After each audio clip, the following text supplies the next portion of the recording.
West.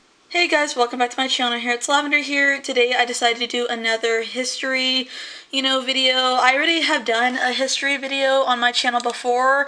The video I've done previously was the history of genocide of Aboriginal, Australian, Indigenous people. So if you want to check that video out, I'm going to link it down in the description down below. So let's get started into this video. So today I want to talk about the brutal history of Britain, colonization, and imperialism on China via the Opium drug war, a deep dive into this history. So let's get started into this video. During the 18th century, the British colonizer state exported large quantities of drugs from India, opium, to China. They saw the trade as a way to reduce Britain's negative trade balance with China. The attempt by Chinese officials and politicians to ban British imports of opium resulted in two opium wars between Britain and China in 1839 and 1856, which ended in Britain forcibly imposing their will and trade onto China against China's will. And Britain, the British Western imperialism and colonialism over China. Basically, Britain was like, fuck you, I don't give a fuck, I'm gonna sell these drugs regardless of what you want, China, basically.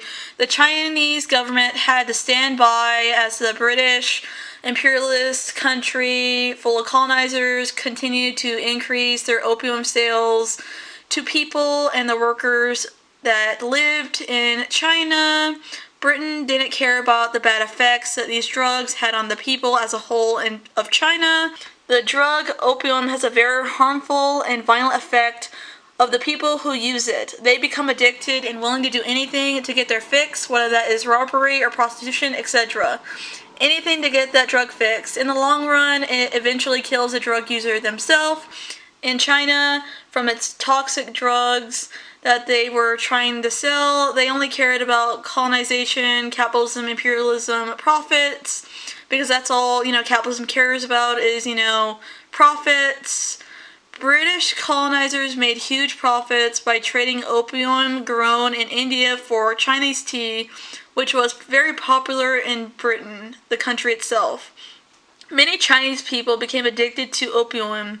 Britain wanted to control China in the sense of how President Nixon launched a anti-black campaign and said that all black people, they were all drug addicts and they were addicted to cocaine, so that they would, be able to lock them up in prison for a long sentence to control, the narrative. So it's kind of like that, honestly. So yeah, with the United States' fascist regime, if the people are addicted to drugs, if the Chinese people are addicted to drugs, what uprising against the British colonizers would there be? If everyone in the country is dependent on drugs that are supplied by Britain, why would anyone want to uprise against the oppressors, aka Britain? So that was Britain's way of trying to control China. Opium is a poison. It poisons the body and the mind.